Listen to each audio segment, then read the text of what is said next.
this thing on? Is my mic on? Testing. It's on! Yay! All right. Hey, everybody. My name is Derek, and I am the owner, creator, and a head silicone slinger here at Amavidi, where we make silicone toys for adults. All right. I have Matt from Silc Arts, who's going to be joining me here in just a moment. And I'm really looking forward to this one. I've had my eye on Silc Arts for several years. I actually was very, very envious of something that they put out that I thought, oh, this is going to be awesome. I'm going to corner the market. And then I figured out that they've already done it. And they've done it so well, I was like, I can't copy it and try to steal it. So we'll bring Matt on here in just a minute, and we'll talk about some of those things. Before I do that, I wanted to say thank you to all of my patrons over on Patreon. You can find that at patreon.com/Amavidi, AMAVIDI. And I think it starts at, I don't even know. It's some piddly amount. But if it's something you want to do, you want to support us, then you are welcome to use Patreon if you like. And I see we've got Bran Flakes in the chat. That is awesome. Good to see you again, Bran Flakes. You might also have seen, I need to get this into the show description at some point, but I'm going to send the link to George because I released Dildo Making 103 this afternoon. And this one really sucks. I'll say that because it's about vacuum pumps. I gotta work on my puns, but I'm gonna send a link of that to George so she can get it in the chat. But Dildo Making 103 vacuum chambers and vacuum pumps went out this afternoon, and I hope that people enjoy it. So all right, with that, I am going to bring Matt on, and we will go from there. Let's see. How does this thing work? Is that what I do? Matt, how you doing, man? Hey, how y'all doing? I am good. I want to say thank you for joining me tonight, and I'm really looking forward to this. Yeah, thanks for having me. I love your show, so. Oh, thanks. Huge fan. Yeah. Oh my God, I had one of those moments of, I love your show, and I'm like, I've never had anybody say that to me before. I'm like, it's one of those things you walk up to somebody, you fanboy over, and you're like, oh, I love your show, and now somebody's saying that to me. Okay, you caught me off guard there. All right, Matt, why don't you take like 30 seconds and give us the quick thumbnail sketch of what Silc Arts is? Yeah. So I'm trying to come at this. I'm trying to approach this industry from design. I'll get back to this in a moment, but from an art and design perspective, which is not to say that all the amazing artists out here in this industry aren't also making incredible design work, right? I mean, I'm constantly blown away by what I see, to the point where it's kind of intimidating. I mean, there's just so much talent in the indie scene. It's really incredible. But I tattooed for 15 years. I come from a long line of professional artists, and so I wanted to bring art and design from a little more traditional sense to the industry, and I think there's been a void of that. I mean, obviously this gets mentioned in a lot of your interviews, but when you go to the big box stores, it's the same old, and there's some guy in a polyester suit from the 80s that's making design calls, and it's just gross, So yeah. I wanted to bring some class to it, Well, that's awesome. Now, I did not know that you did tattoos. Somehow, in our pre-show interview, that never came up. Why is that? Yeah. I don't talk about it a lot. Okay. I finally, a friend of mine who I bounce ideas off constantly, like finally convinced me to put it in my bio, way at the bottom. I don't know, it's like a cool kids club, and I just don't want to try and play that, Okay. I don't know. Yeah. No, I don't have a great answer to that. It's weird how we all kind of bring our own history to what we do. Sure. I have a background in jewelry design and, jewelry manufacturing. And then, I was thinking, I can't remember who I was having a conversation with, but I realized that, I took some of my dad's art styles and brought them together into my own. And that's kind of had an impact on what I do. So, it's great that we're able to draw from those histories that we have that we can go into. Yeah. Now, what was your dad's art? I'm just curious. He was a graphic artist. Okay. He did a lot of forms. This was back in the 80s. So this was still digital typesetting, but it was before we had desktop typesetting. So, these are, if you know anything about like the Verityper, and, these are machines that back then they were like $30,000, $50,000, and they had these fonts that you loaded through film onto reels, and it was super cool. Wow. But he made forms. He drew lines for a living, as he used to say. Yeah. That's great. One of his big projects was working for the local bus system, Tulsa Transit, and he did all of their maps for all of the routes. That was. So, just out of curiosity, based on that, I'm looking at your logo right now, which is has some pretty linear concepts to it. How would you say that his art influenced your art? When all of the work that he brought home, which was his more creative stuff, was all black and white. It was all graphic. Okay. It was all high contrast and refined line work. And so that's kind of where I'm drawing the connection myself. So. Yeah. You'll have to forgive me because I'm kind of fanboy geeking out here too. So, No, it's totally fine. I want this to be a conversation. So if something comes up, jump in. Yeah. Now, everybody always asks the question, how did you get started? But I want to focus in a little bit differently. Why did you get started? Why did you get started in this business? Yeah, so obviously toys, right? We all love toys, but that's a kind of boring answer. Honestly, I was looking for something. I was bored tattooing. I'd done it for 15 years, and it was time to move on to something. And this business, this was before I discovered, Bad Dragon first, and then I found the indie scene, which is super exciting. And it just stole my attention. I love a problem to solve. I love materials. I didn't realize that I loved materials until I got into this and had to figure out, all these complex processes. There was no savior giving me a tutorial 6 years ago when I started down this road, So yep. As frustrating as it was, I loved every minute of the problem solving. I love doing research. As frustrating as it is, I love doing research and experimenting. So I think all those things combined, really grabbed my attention.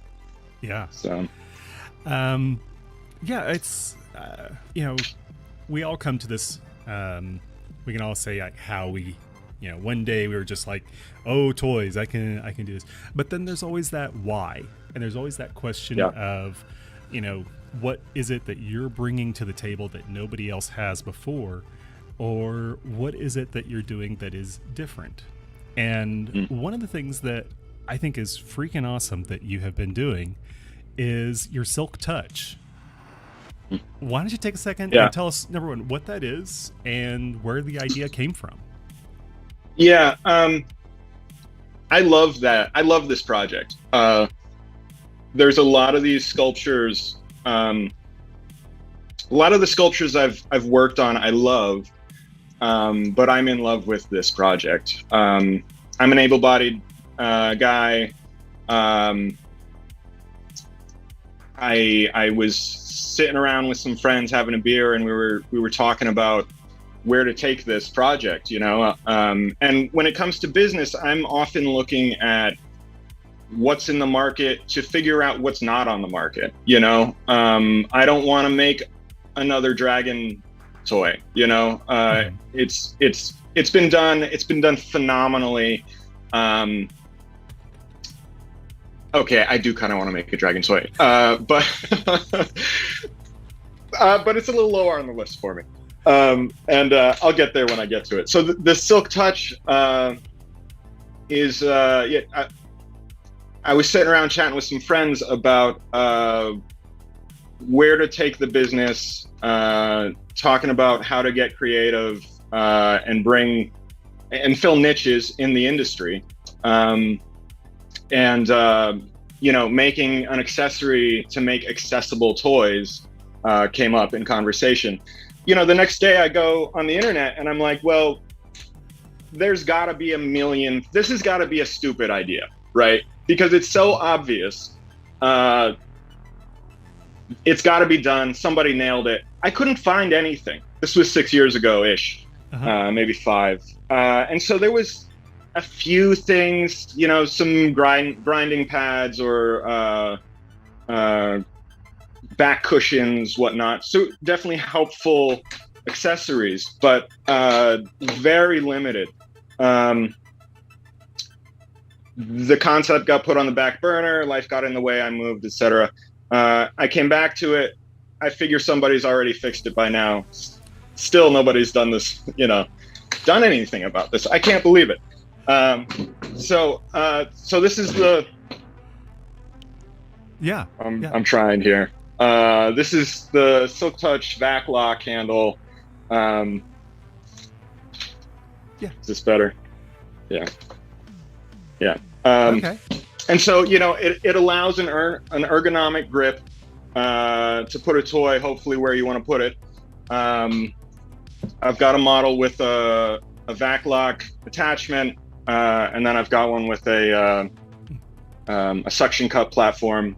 This is a medium size. I'm doing this I'm backwards here. And then I have loop handles here. So you don't have to hold as hard. You don't have to have as much hand strength. That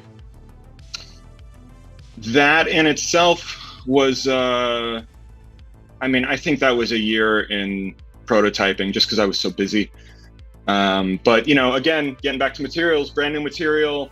There was a bunch of research on, R&D on what materials to use. I had to learn new casting processes, new molding processes. I've actually got a similar mold here, a 4-piece mold, which I'm pretty excited about, related. And again, this is, you know, there's been this industry accessible toys have come a long way. You know, I mean, there's some actually, yeah. Bran Flakes in the chat has got a couple of questions going, but he brought up one point that why would somebody even need that, was the question from Bran Flakes, which I understand, but why don't you tell us? So to answer the question, plenty of people have mobility issues. They have reach issues from hand strength, range of motion, physical. Some people, have larger frames, larger bodies. With a large curved handle, it's more comfortable to put the toy where you want it to be. And I feel like these are, obviously, if you go to the big box stores and look at your options for accessibility, these communities are completely neglected. Some of some of my heroes in this industry. You know, I follow Andrew Gurza, who's, I'll mention he's got a product that they have a product which is pretty amazing. But they had a quote a couple months back that said, and I hope this is the right person I'm accrediting this to, but that said, look, we're all of us will be disabled, you know, and for some of us it's an accident or it's age, but we are all going to be disabled. And that blew my mind, you know, and it's so true, you know, so. Yeah. I mean, George has already mentioned this before, but I'll mention it again, is that she has rheumatoid arthritis. And so she has, you know, grip strength issues and flexibility issues. And so, you know, this is like where my brain was at when you were talking about that. But also, you know, sometimes it's just about comfort. And, you know. Yeah, holding a toy like this isn't that comfortable. Sorry. Yeah, no. I mean, you made my point there, which is that, you know, sometimes you just want something that makes things a little bit easier. And, you know, and then you've also followed that up with the fact that we're all going to be disabled in some fashion at some point in our lives. And so, you know, I think it's, I actually had somebody come to me when I first got started asking for something like this. And and she had, well, of course, with my friends, it's all TMI, but, you know, she had described to me some of the things that she had struggled with and how she had approached it for herself. And it was all, you know, bashed together, and it was not ergonomic and all these things. And I was like, hey, you know, that's a great category to be looking at. And then I ended up sending her your way because, you know, you had already done it so well. And let me just throw in there that, you know, I've had some, I'd like to also give a shout. I hope this isn't too many shout outs, but I would not have been able to develop this toy without some incredible folks that I consulted with. And Eva Sweeney from Cripping Up Sex was super helpful, and also Pleasurable is an organization, and all of these are advocates for sexual education and disability advocates, and they've all been super helpful. For me. You mentioned Andrew earlier. Who was that? Yeah, Andrew Gurza. Again, he's a you know, sexual health and disability advocate. I'm sorry, and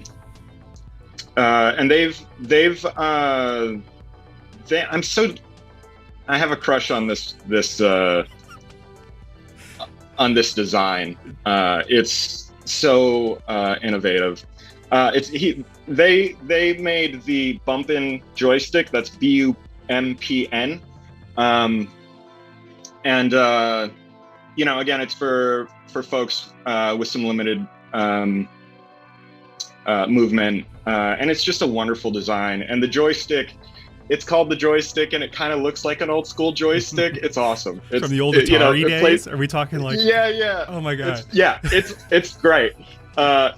You know, and it totally plays on all my like 80s, 90s nostalgia. You know, genius design. But that I want to throw in there, you know, I think Brand Flakes was the one that asked, why do you need this? And so when you get into, you know, innovation,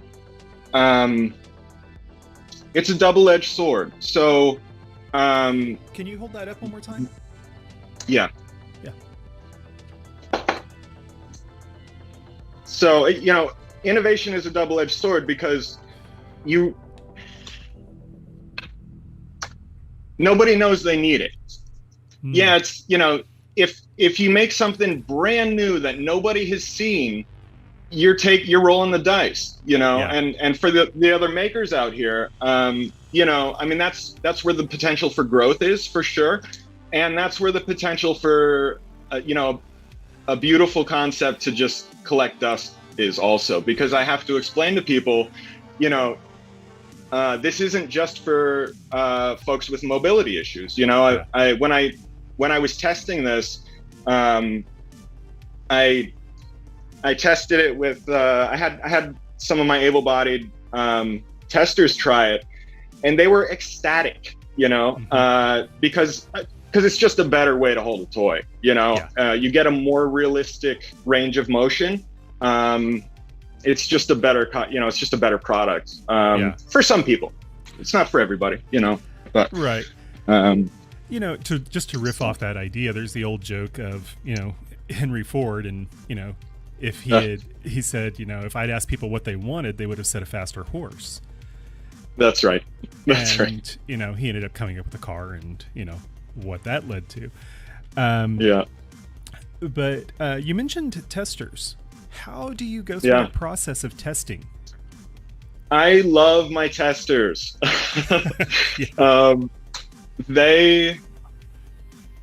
They're just incredible, and I value them so much. Personally, I get emails every day for, hey, can I test for you? And I'm very picky about who I start that relationship with. Most of them tend to be a varied collection, on all aspects, body types, go down the list. But they tend to be friends, old clients from tattooing, current clients, repeat customers, people that have sent messages, unrelated messages, and we communicate well. That's how I collect them. But I think they're an unsung hero for us indie makers. So, you develop something, you send it out, hopefully you nail it in one or two versions. Sometimes you don't. I'm a year in on prototyping, and a new attachment for the Silc Touch, and still going, still hoping, it's still trying to learn, trying to get get that feedback and make adjustments.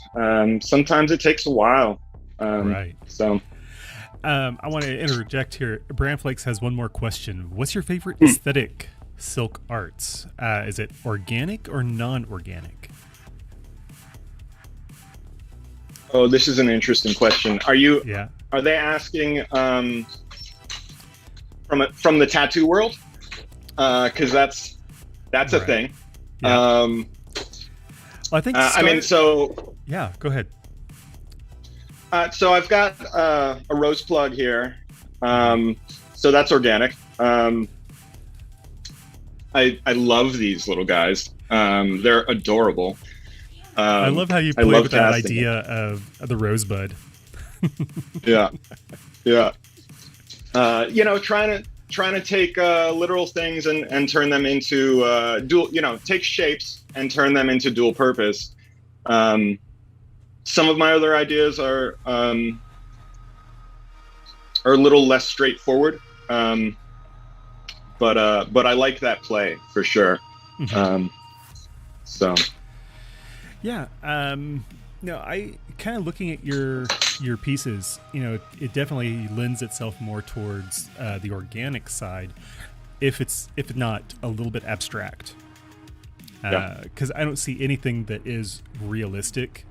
There's the rosebud, but aside from that, everything else is abstract or slightly fantastical. So, but it's still more in the organic category. Yeah, that's a nice way to say that. Yeah. Okay, so back to what we were talking about. We were talking about testers and how we go about that process of taking an idea and bringing it into the world. I have my core group of testers that I work with, and I'll often play with them a little bit because I'll send them things that I know that isn't their style. because I want to see what they have to say about something that they probably wouldn't like. And then you know, there's that back and forth of, you know, why don't you like that? Exactly. So that's kind of how I approach it. Yeah. Now, I keep going back to my notes because as you're talking, I'm kind of making notes to myself here. And you mentioned the market and kind of where you see it going, or trying to predict where it's going. Do you have any thoughts on that? I mean, there's some obvious trends that are happening. The market is absolutely moving towards accessibility. Not the whole market, of course, but you know, when you look at the indie shops, a couple of them are starting to have, you know, in their subcategories of shopping, they're starting to have accessible options. I definitely think that there's more of a demand. I think our industry of indie makers and more creative products, more inclusive products, more inclusive branding. I think the indie retailers are definitely taking notice. And frankly, they're bored. You know,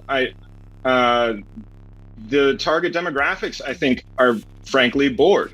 I don't think we're a really hard sell for most people, you know, you know, the indie makers. I mean, I think the hardest part for us to reach our audience is the screen. We're trying to do it electronically, and you're trying to describe something that is meant to be felt. And you know, that's something I think that we struggle with as indies, and that if we could get into the stores and if we could figure out a way, you know, I'm just thinking, like, here, how about a sex toy mall for indie makers? That would be freaking awesome. Have stores for each of the makers. And, or maybe a indie, you know, mini indie convention. You know, I don't know. I have 2 wholesale accounts, and I've had them for about a year, and they were ecstatic for me to show up, you know, just to have some options, you know, some new options, you know. I mean, we all know what the big box stores carry. There's some innovation there for sure, you know. But I think the bread and butter is the same old boring stuff, you know, and I think they're hungry for us, you know. So yeah. Oh, I wonder if there's something there for somebody to become a distributor. Oh, an indie distributor. Yeah. Right. I mean, right. There's craft beer distributors that specialize. Yeah. That's interesting. That's a very good idea. Okay. It's not going to be me. I have to put him on my list of businesses to start. Yeah. So we kind of bounced around here a little bit, but you mentioned earlier Tin Cup. Tin Cup is my personal creative endeavors. You know, I try to keep Silc Arts really on brand, and I'm very careful about what directions I go, and maybe a little too careful. And Tin Cup is, you know, before I found the indie toy industry, I was looking to get into sign painting, natural transition from tattooing, and so that's how I started with that name, and then it kind of just morphed into whatever creative endeavor I'm currently geeking out on. Some of it does. There is some crossover. You know, I don't know how this works. This is a Ooh, Yeah. this is a skull. I can't. I keep going left when I'm supposed to go right. This is a project just using up some old potting silicone that I had from a commission. So there's a little overlap here and there. And then there's stuff where this is definitely tattoo related. This is a human jaw with scroll work. I'm sorry, my light in here is terrible, and it's the only light I got in this room. So now, I'm sorry, I keep getting distracted here because there's so much to jump on. Now, we've talked about sculpting, we've talked about tattoo, we've talked about dildos. Let's talk about, how you've made those transitions, how you've kind of slid between all those different categories. That's an interesting question. They definitely inform each other.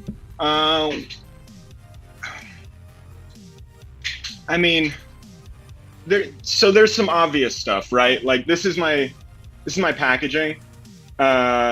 This left instead of right. This is definitely tattoo and like design oriented, or at least, yeah. Thank you. Let there be light. Yes. I love not that much, packaging, just though. a little. Yeah. So there's definitely some overlap. They play with each other for sure. Are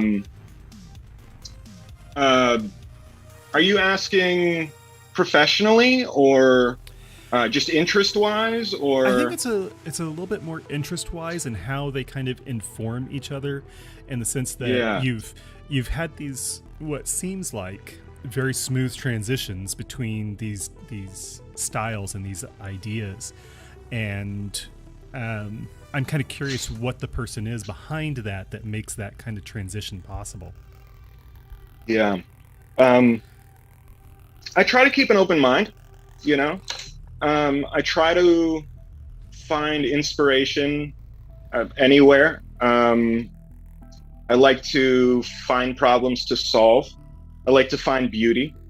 And so when you take, and I try to remember where I'm coming from. And so, and I try not to predetermine where I'm going either,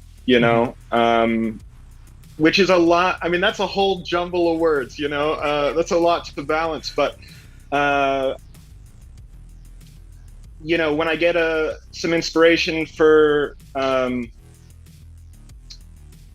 I'm geeking out on flowers, like that might end up being, again, a rose plug. That might end up being a sculpture for tin cup that I cast in cast stone. It could go anywhere. And if you're open, if you're being creative and playing, that's where my magic comes. When I'm geeking out on something, I'm really just letting go.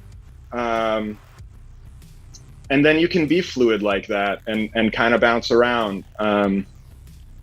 Was that too abstract? No, I think that if I can kind of bring it together is, as you were saying, please. Being open to the crossover in yourself, and not feeling like you have to be constrained to one category or one type of art, and allowing that to just kind of, I don't know, just go with the flow is one way of putting it. Now, in our pre-show interview, we talked about your paintings from Goodwill. Can I show you one? Yes. I love this painting. This left, not right. Again, sorry the lighting in here is terrible, but this is a Goodwill awesome painting that I found and bought for $4.99, and painted a monster cat with laser eyes into, because that's hilarious. Crying because it's freaking hilarious. Yeah. There's another one. I think the light in here is too bad, but we found that on the street. There's a gloop monster, that pink blob. Anyway, that's oddly, my mom one of my moms grew up with that painting in her house, and Oh, wow. and she came over for tea one morning and was like, "What?" It was great. So Yeah. No, that was something when we were talking about it. I was just like, I love this idea. And, yeah, you know, this is stuff that is either, you know, disposable or trash. I mean, you say you even found one of them outside. But again, bringing it back into the something that you can enjoy going forward. That's right. That's right. And getting creative with it, repurposing. Yeah, it's fun. It's fun, and I love those opportunities to kind of stretch a little bit. You know, like what am I going to do with this? You know, how do I make this enjoyable? You know, so yeah. I'm sorry. I'm over here wiping my eyes because I'm just freaking out. It's like laughing like crazy. I felt bad that I was bringing so many props to this meeting, but no. Okay, so let's talk about your props. I think you said you had a mold that you wanted to talk about. Yeah. I mean, I brought some glove molds, but everyone's seen glove molds. Well, go ahead and bring one out because you know. Yes, sure. I've seen thousands of them, but yeah, right. So this is a glove mold for left, not right. This is a glove mold. The way that I go about this is I have a hole in a piece of ply or MDF, and I hang these, which it's a more economical approach to making a mold. I also, when I was designing this toy, I needed, let's show these together, left, not right.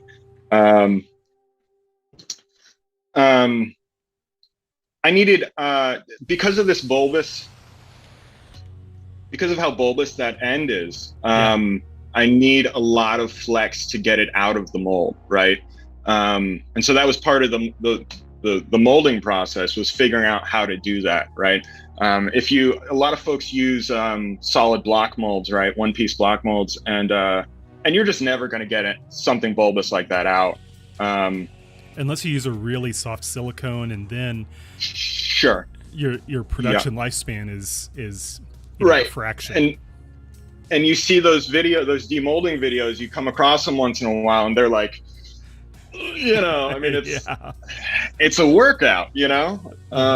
So yeah, I prefer to use those. They're a little more, glove molds tend to be more economical. You're using less material, you have less waste when they get to the end of their life. There's a little more infrastructure. You need racks to set them up, you know, whatever. We all find, us makers, we all find creative ways to work out these problems, you know, and luckily now there's a lot of folks, such as you, Shop Dad, etc., that are like sharing some of this knowledge, and you can, the forums, maker forums, you know, you can go ask questions and see examples of, and decide, you know, make an informed decision on what you think is what's a good fit for you and your process. That's pretty standard. This is a 4-piece mold. This is for I'm sorry, I keep doing this backwards. This is a 4-piece mold for a Silc Touch prototype that I'm working on. Hopefully me and the testers figure this one out. We'll see. So we've got our 2 halves here.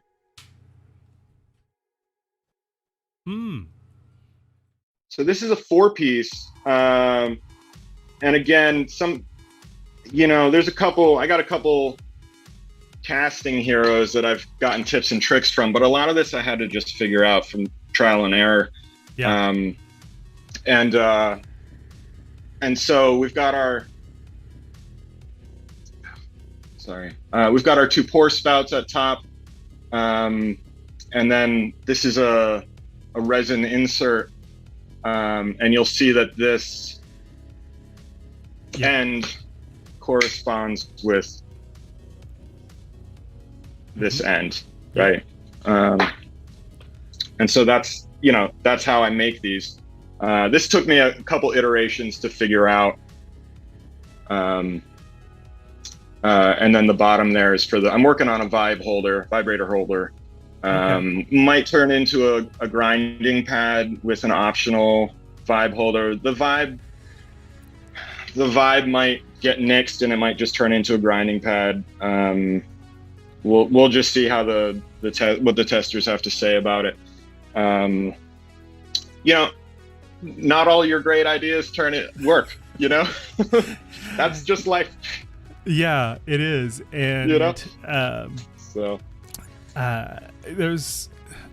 I had a conversation with Twilight Meadow Creations a couple of weeks ago, and I pulled a little snippet out and posted it on Twitter and TikTok, I think.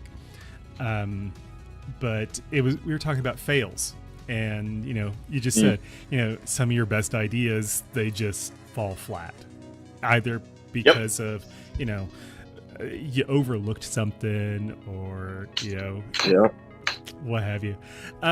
Materials issues. I mean, yeah. I'm always curious about how people deal with failure, because it's such a big part of what we do as artists, as creatives. That there's so much failure that happens in our process. I'm always curious, how do you deal with failure? Yeah. I like how you frame that question, because it's more than just as toy makers, as creatives,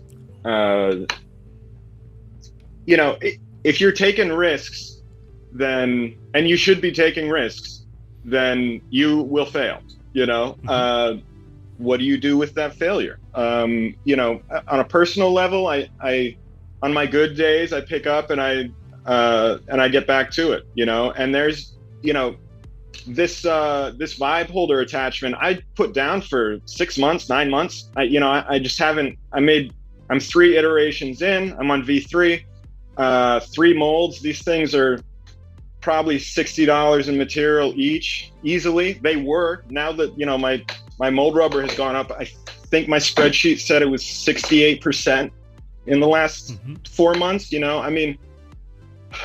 it's frustrating, it can be demoralizing when you're into version 3 and 3 molds and dozens of testers going out, and it can be hard. And then last week I think it was after you reached out to me, and I was brainstorming, I was at my studio and I'm brainstorming, and I'm like, I don't do anything. I don't have anything to show for what I do, and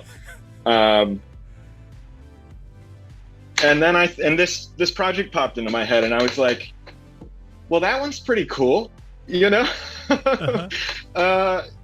And just this week, I started prototyping on this product again, because I want it. It's a good idea, and it's not even that it's a good idea. I like it. It's exciting to me. I like the 4-piece mold. It's just a sexy mold to me, which means it's a sexy process to me, and so I'm just geeking on it, and I just want to see this work, and maybe it doesn't. That's okay. A lot of the good ideas don't work. And we pick ourselves up and we find something else sexy to go after, some other project. And I don't know. Some days it's hard, I don't know. Right. I love what you said there about, we're always challenging ourselves. And if you're not challenging yourself, then you're not failing. And if you're not failing, then you're not progressing. Well, that's not necessarily true, because you can fail a lot and still not progress. I have several employees who can prove that. Yeah. But you got to learn how not to make the light bulb, and that might take you 1,000 iterations, and that's okay, So. Yeah. Worm Inside. This is a comment that was in the chat. and I think this is when we were talking about glove molds and block molds and plugs and things like that. And they said that they use 0050 and it comes out fine. So for the mold. Well, I'm not sure. They didn't say specifically. Oh, for pulling, yes. Yeah. But I'm glad it works for you. Because that's another thing that we as makers, and maybe specifically into this category, is that we have to find our own way. And you just barely touched on it about how the way you set up your molds is that you have a sheet of MDF or something with holes in it that you drop molds into, which I think is awesome, because and I've thought about that. I want to steal that idea. But what I want it wasn't mine. Well, what I want to do is on the underside of that, so you've got the holes that you drop into, and there's a kind of a void underneath. Put a heater under there. Sure. And kind of create a hot box. And I use that too. Okay. So what are you trying to? Are you dealing with trying to speed up curing in the winter? Like, what's your? Yeah, that would probably be it. This was when I was in a particular place that was fairly cool. Where I am now, it doesn't really matter. Actually, a problem I have now is that it's usually too hot. Totally. Yeah. Which is 107 today. So, yay. Yeah, I didn't go into the studio today. I use that. You're talking about putting a heater. So I've got a rack in my studio, which is open on the top, and I can, pour 20 toys or whatever it is and just stack them up on the rack. And then I'm in New England, so it's pretty cold in my studio in the winter, and so I'll pour, and then I got an old bread rack, rolling bread rack, and built it up, insulated it, put hard sides on it, built a door on it, built racks in it, and so then I can take this piece of this mold, left not right, hanging on my MDF with a hole in it, and slide that into my bread rack, and I've got a heating pad in there, and it's all insulated up with a controller and all that, and it works wonders. It's great. Yeah, good. So. I ended up 3D printing my own mold stands, and I'm so jealous of that. Oh yeah, so that makes me think that you hand carve all of your masters. No, okay. I'm just not a good nerd. I'm a bad tech dork, and I'm so envious of the people that are good tech dorks. I have a 3D printer. I've got a Bowden. I've got an old Rostock Max V2, and it works. I can keep it printing, and because I'm gonna sand and prime and finish my masters manually. But it's a lot of work, and I'm just not a good tech nerd to figure it all out, and the same thing with hard surface modeling. I'm terrible at it. I struggle with that. Once I get it into sculpting mode, I use Blender.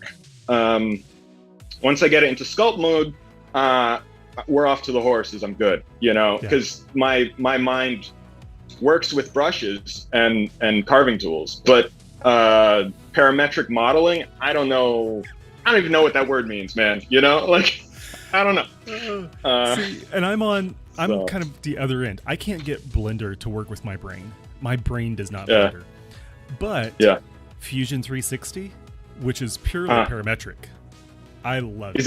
Is that like AutoCAD, like the new generation of AutoCAD? Okay. Yeah, it's made by Autodesk, who makes AutoCAD and Maya, and they've got a whole bunch of different programs under their umbrella. But they started off with AutoCAD. But Fusion 360 just worked for my brain. And, I come from when I was in high school, and I'm going to date myself a little bit here, but when I was in high school, I took drafting. And, we had paper and we had lead holders. We didn't have pencils. We had lead holders. We had paper. Right? And, so again, kind of informing the way that I work now is going back to, I'm used to drawing and thinking in terms of a 3-view drawing of, you have a side view, a top view, and a front view. And so that's how I visualize things. And so Fusion 360 works perfect for me. It's a little bit funky, but it's gotten better. Sculptress, well, not Sculptress because that's kind of defunct now, but ZBrush is another one that's really good. It's really good for organic shapes. So my pops is a draftsman, has been his whole life too. And this is a complete aside, unrelated, but he's always complaining about the kids these days, because they learned on AutoCAD and don't know how to draw. So it's always talking about that. But let's see. I will mention, George has mentioned it in the chat, but I will go ahead and throw it out there as well. If we mention anything, this is not sponsored in any way. This is our experiences. This is our perceptions, our perspectives on any particular products we might mention. So don't feel like this is endorsed or anything that somebody's slipping me 50s under the door as I talk about anything here. But we would definitely appreciate 50s. Bring them. It's fine. Now, I wanted to open it up, make sure that everybody knew. If you have any questions, drop them in the chat. And Matt, if you've got questions for me, feel free to throw them at me. I've got. Oh, yeah. Go ahead. I was going to ask you. I've got a bunch of questions, but the ones, but the one that I like the most is just, what are your current pour jams, like playlists? What are you geeking out on? What? Okay, so we don't have to talk about it. It's okay. I am a fan of trip hop. Going back to Portishead and Massive Attack. Oh, and, work one back into the 90s and 2000s. Is this like DJ Crush, all that? Yeah. Sneaker Pimps, and, that is my jam. That is where my heart goes. Now, there are times where I get this weird bug up my butt where I'm going back into like 60s, 70s, and 80s country. Whoa, okay. Yeah, so that's quite the jump. Isn't it though? But I'm like Johnny Cash, Dolly Parton. Classics. I mean, what I consider to be classic country. And it happens sometimes. And then I'll go into the other direction and go into my 90s, like 9 Inch Nails. And Pretty Hate Machine. Yep. So my taste in music goes all over the place. But I do generally kind of silo it into, today I'm going to be doing trip hop. Today I'm going to be doing country. I'm all over the place in my day. I've been listening to I think Fela Kuti is my surprise favorite right now. It's like 70s, 80s, heavy horn, heavy groove, like it just makes me happy. It just makes me smile. I don't want to listen to like punk rock all the time. I want to smile sometimes. Every once in a while, George will come into the studio and she'll pop Spice Girls in. And I mean, sometimes you just have to have, a little bit of fun.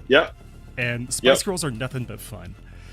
I can't do it for long, but they are there.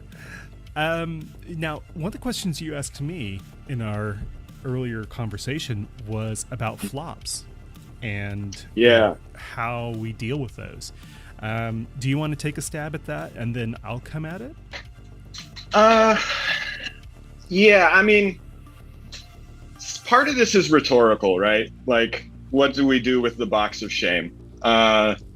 and I asked this question because, and I want to, obviously we're having a conversation. I want to hear from you. Mm-hmm. I also want to ask the community, the maker community, what do y'all do with flops? And I'm not talking about the ones that are, if you sell flops, that's cool. I'm talking about the box of shame, and the stuff that should never see the light of day. Yes, this cannot exist, and the molds. When the molds snap, what do we do with them? So one of, I've heard and I've seen videos of people like cutting them up into blocks and mixing them into their block molds, grinding them with an old meat grinder and mixing them in. They're not great options. They're okay. I didn't initiate this conversation with you to show you this, but when I was preparing at the studio, I was like, oh, I should bring this. So this is a stand made with old ply and just molds that I cut up, and then awesome. And then I hung it on my wall, and I was just pouring, I did put some virgin silicone on this just to make it look good, but a lot of it was just, the extra that you have in your cups after you do a pour. Yeah, exactly. And just trying to get creative of like, what do we do with this waste? Because I don't want to throw it away, and in any industry there's waste. So how can we get creative? Hey, y'all, if you make toys, let's figure out a creative way to use this,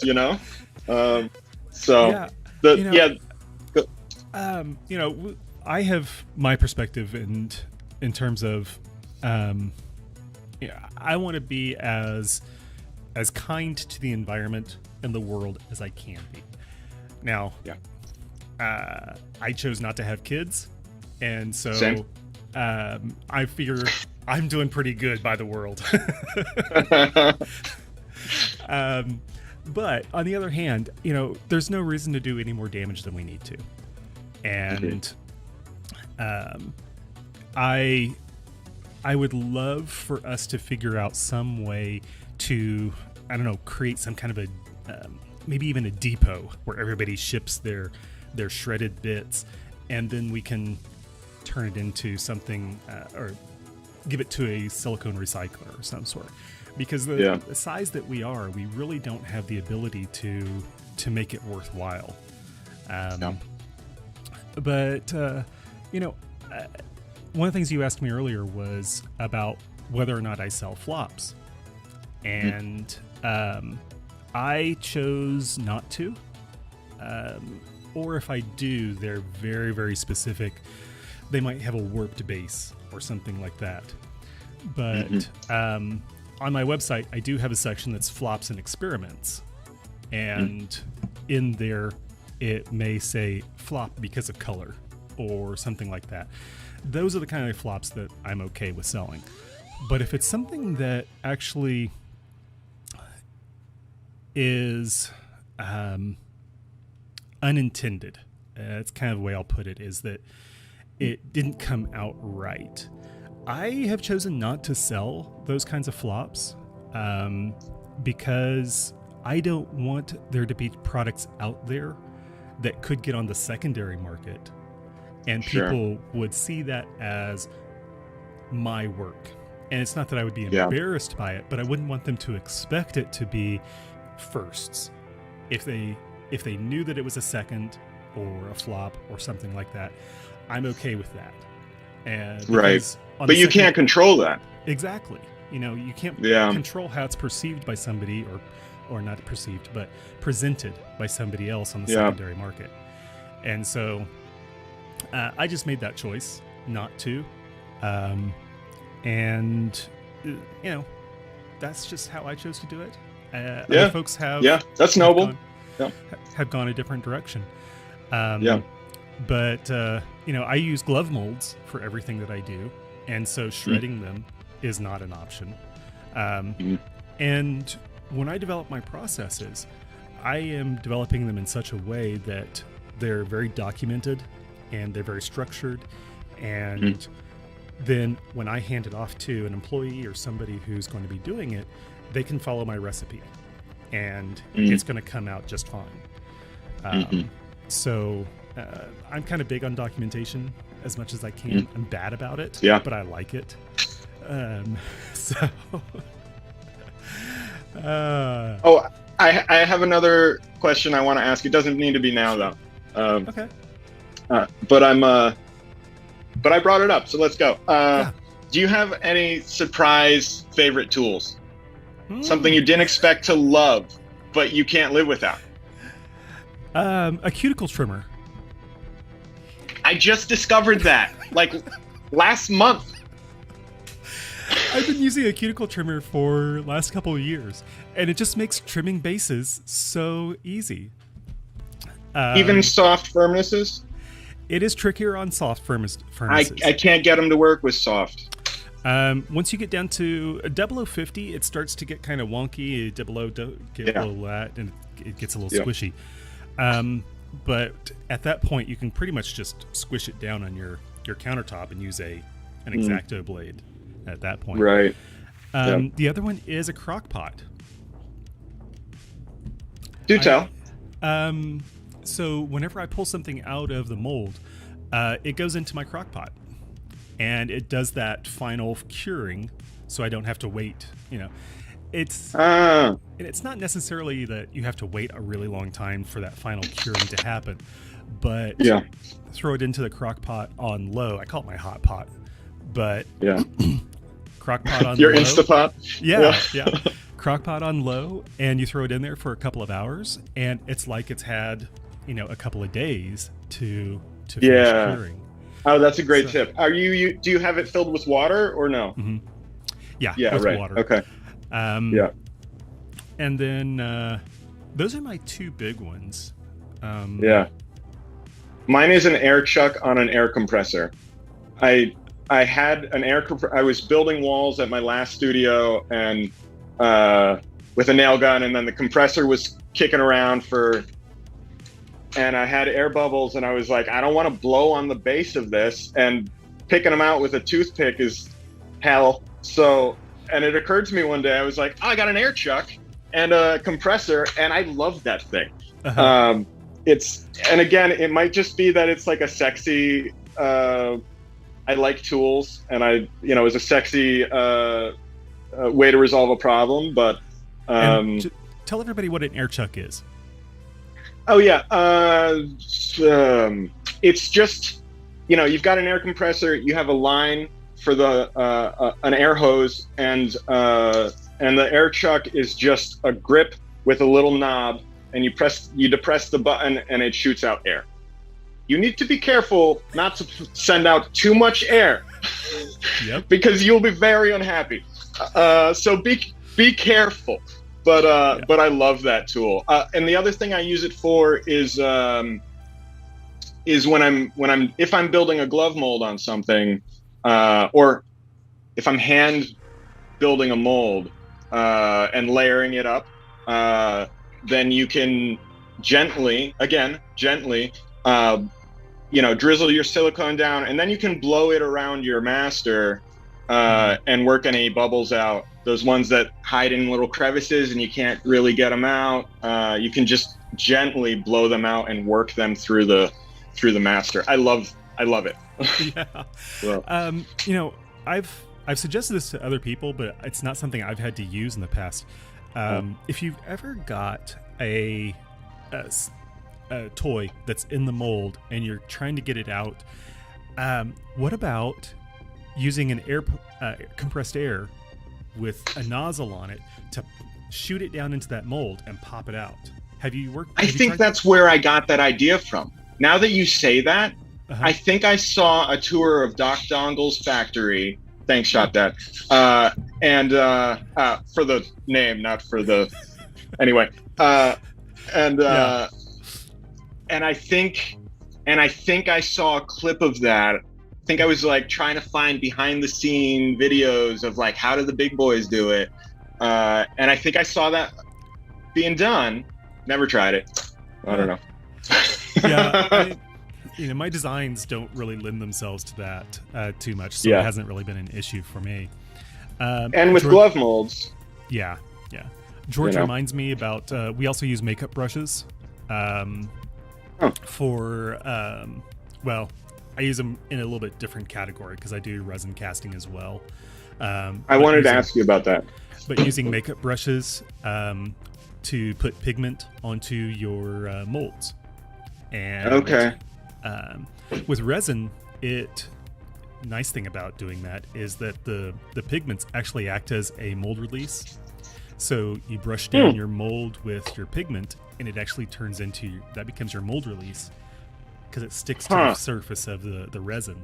You pop it out. Of the resin, yes. Okay. What are you resin casting? I do a lot of wholesale work for clients. Yeah. And we do a lot of gaming accessories. And if you've ever seen any resin boards out there for particular games, I probably made those. But I have no idea what you're talking about. I'm really curious. So I'll DM you. yeah.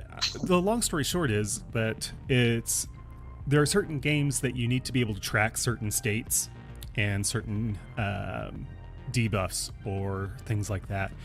And having a resin board that you can drop tokens into gives you a way of tracking those things. It's kind of just cleaning up the play space. So I also do a lot of tokens. I've done a lot of tokens. I've done a lot of gaming tokens. Yeah. So I think we've done, I think it was last year we crossed something like 1 million tokens made or something like that. Wow. Yeah. Huh. That's cool. That's cool. I feel bad. We just geeked out and ignored all the questions. Yeah. Let's see. The Everyday Dongle Award. Sorry, y'all. From Shop Dad. Yeah, that's. And Bran Flakes is mowing the yard while watching. Okay, good. Oh, okay. I kind of jump back and forth as well. So you asked me my music choices. What about you? Again, Fela Kuti, horns. I've been geeking on. I've been getting into like the origins of punk rock, like classic stuff. Stuff that almost isn't even punk, like the Nerves. Forget Husker Du. I've been getting into. This is stuff that, like, when I was younger, I was really into extremes when I was younger, and so I just wanted the heaviest thing to blow my eardrums out, and that's not what I want to listen to anymore. So I still love punk rock, but I'm listening to like the pop stuff that maybe that's just garage rock. I'm kind of just geeking out on listening to playlists and kind of trying to rediscover some new stuff. My guilty pleasure right now is Kate Bush. I'm sorry. Sorry, but like, I go to the studio and close the windows so like the restaurant next door can't hear me and like crank it, but so Spotify or Pandora? I've been doing Spotify. Is Pandora, is that still, I haven't used it in probably 20 years. When it first came out, and you would put on some obscure thing, something that wasn't top 40, and if you didn't hit like and dislike, if you didn't ride that app, then you would end up back on like Spice Girls, which is fine, but that's not where I started, so like it was problematic for me. Well, now it's every path leads to Fleetwood Mac, but no, Pandora, you kind of have to guide it. The problem now is that you can very easily back it into a corner. Now, the reason I ask that is it kind of gets to, I don't want to have to choose what I'm listening to. Yeah. I want to just be surprised. I don't want to build a playlist. I just want, and I want to be surprised. It doesn't have to be the same artist. I want something in the same genre. But Yep. that's one of the things that I like about Pandora is that it kind of surprises me sometimes. Maybe I'll check that out. But I think Spotify. The thing I disliked. Yeah, I think Spotify has something similar.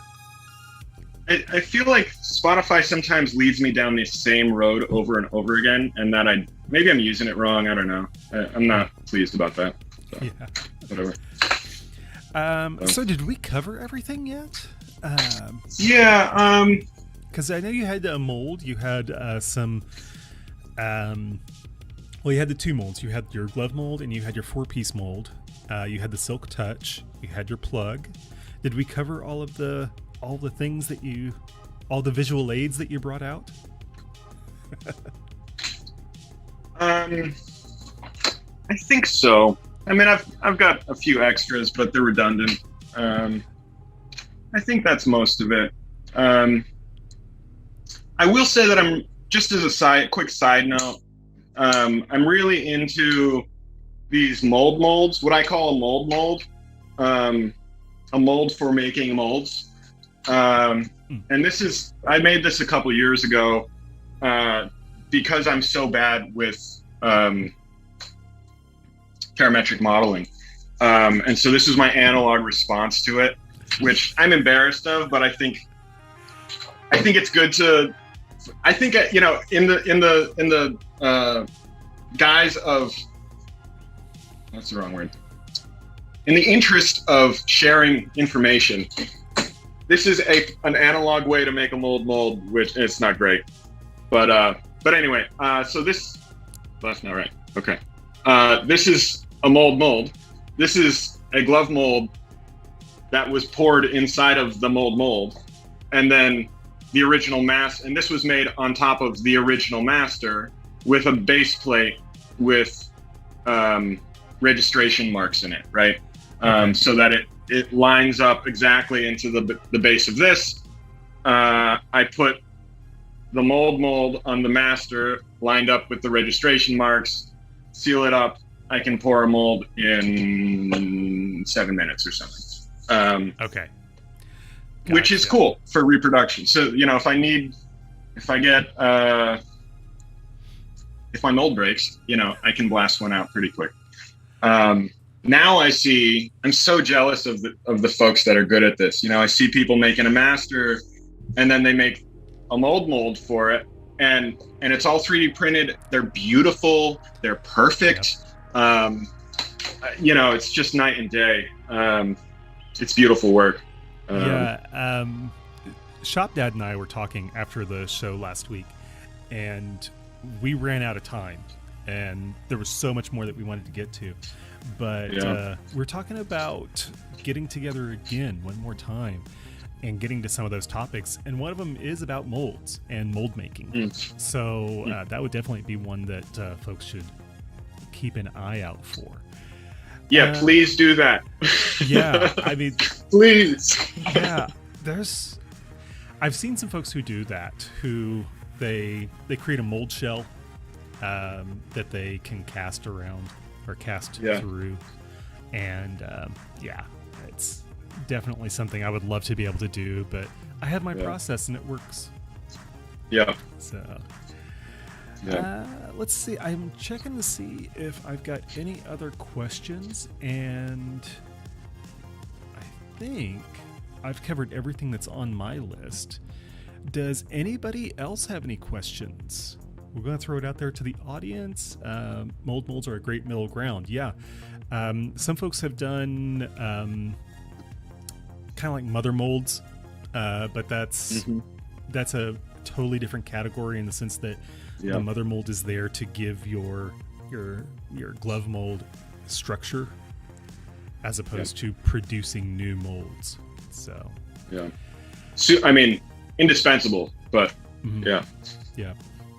For their use. Yeah. Let's see. Now, I'm going to be wrapping up here fairly soon. So, Matt, if you've got any more questions, drop them in the chat. Or you don't have to drop them in the chat. You can actually ask them. I think I'm good. I mean, this has been a blast. Yeah, I've really enjoyed it. I want to give everybody a heads up. We've got right now, I am booked out through October. I've got guests lined up for the next 3 months at this point, so that will be freaking awesome. We've got Chillo Fantasy coming on July 31st, Kizu and Friends on August 7th, Dong Sommelier on August 14th, and Ishtar 137 on August 21st. So those last two are collectors, and I'm really interested to get them on and get that perspective. Yeah, I want to have a conversation with folks who are coming at it from a different direction. And yeah, that's great. Have you worked with anybody in particular, any collectors, or have you done any commission work? I haven't done any commission work. I get a few requests a year. I think the pricing usually scares people off. It's just a phenomenal amount of labor, which is fine. That's okay. Tell me just how expensive that might be. Just kidding. You don't have to throw a number on it, but I don't. The amount of time that every time it's incredible. The amount of labor that goes into it. And then people are like, "Oh, could you just make this real quick?" No, I can't. I will say that I had a request from a customer. They asked for a medium-sized vac lock silk touch handle, but with a longer handle, and which I had been planning on anyway. So that was the impetus to get moving on the project, and I'm hopefully, if you're listening, I'm getting there. I promise. But yeah, commissions in general, I'm definitely open to them. But be forewarned, it's a lot of labor. So yeah, whenever anybody's asked me about it, number one, I have a few thoughts. Number one, if it were really that popular, somebody would have already asked for it. Somebody would have already made it. Number two,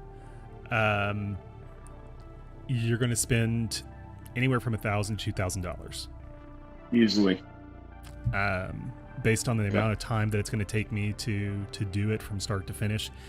It's a lot of time, and that's time that I could be spent doing something else. That's right. So, and then go ahead. Sorry. Let's get the question, because we've been. Worm Inside was talking about using a Blender, the 3D shrink wrap modifier with an offset. And I've heard about that. Okay. And hopefully someday I'll get that to work.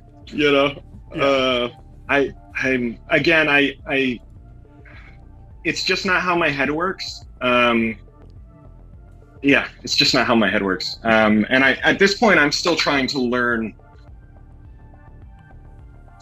the initial approach. You know what I mean? I haven't been able to learn, from the beginning, how to start a problem, because I'm off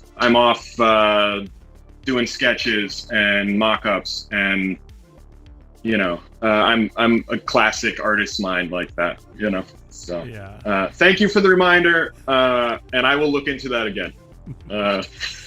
Because I want you to be right. Let's see. Worm Inside says the requests that get me are the medical limits. I always want to help them. Which I assume is kind of what we were talking about a little bit earlier when we were talking about accessibility and folks who have particular needs.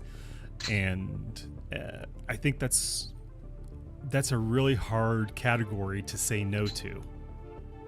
Yeah, it's tough. I think half of, I don't know, but I would guess that at least half of the people that use the Silc Touch handle are average able-bodied folks. And I designed the handle. The intent was to make toys accessible, right? And so I feel that, like, there's a conflict there where, like, I want to please. This is also, I mean, I always want to help everybody out, right? And unfortunately, like, yeah, I mean, you just can't be everything to everybody, you know? It's tough. I hate saying no to people, but yeah, you know. My last question for the night is, how do you protect yourself in terms of, you know, Emotionally, like, time wise? What do you emotionally, time wise, when somebody comes and makes that request of you? How do you kind of protect yourself emotionally? Or I guess that's one way of putting it. But I'll let you run with it any way you want to. That's a good question. I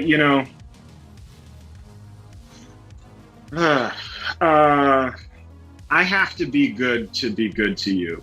So I'm trying, and that means I have to be sensitive to myself, and I have to honor myself and my needs, you know, and so that I can bring you 100%.